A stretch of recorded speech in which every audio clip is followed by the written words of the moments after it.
IPL 2025కి Rajasthan Royals విక్టరీతో ముగింపు పలికింది. ఢిల్లీ వేదికగా జరిగిన మ్యాచ్లో చెన్నై సూపర్ కింగ్స్ పై విజయం సాధించింది.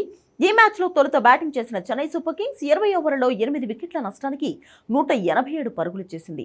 188 పరుగుల లక్ష్యంతో బరిలోకి దిగిన రాజస్థాన్ రాయల్స్ ఈజీగా ఛేదించింది.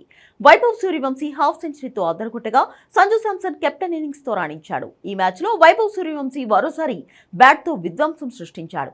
డాషింగ్ అర్ధ సెంచరీతో ఒక ప్రత్యేక రికార్డును సాధించాడు. ఆస్ట్రేలియాకు చెందిన జేక్ ఫ్రేజర్ మెగ్గుడ్ను అధిగమించాడు.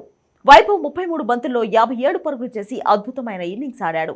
తన ఇన్నింగ్స్ లో వైభవ్ 4 ఫోర్లు 4 సిక్సర్లు కొట్టాడు. వైభవ్ 172.73 స్ట్రైక్ రేట్ తో ఈ అర్ధ సెంచరీని సాధించాడు. దీంతో వైభవ్ సూర్యవంశీ ఐపీఎల్లో మొదట 100 బంతుల్లో అత్యధిక స్ట్రైక్ రేట్ ఉన్న బ్యాటర్గా నిలిచాడు.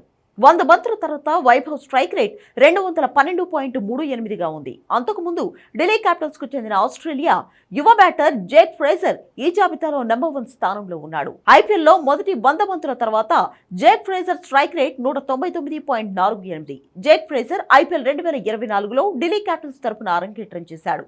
ప్రతిసారి దూకుడుగా ఆడే వైభవ్ సూర్యవంశీ ఈ మ్యాచ్లో మాత్రం నిలకడగా ఆడి తనలోని క్లాస్ ని కూడా చూయించాడు.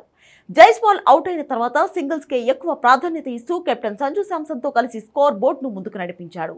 సంజు శాంసన్ వైభవ్ సూర్యవంశీ 2 వికెట్ కు 98 పరుగుల భాగస్వామ్యం నెలకొల్పారు. ఓవరాల్ గా తన అరంగేట్ర ఐపీఎల్లో 14 ఏళ్ల వైభవ్ తనదైన ముద్ర వేశాడు.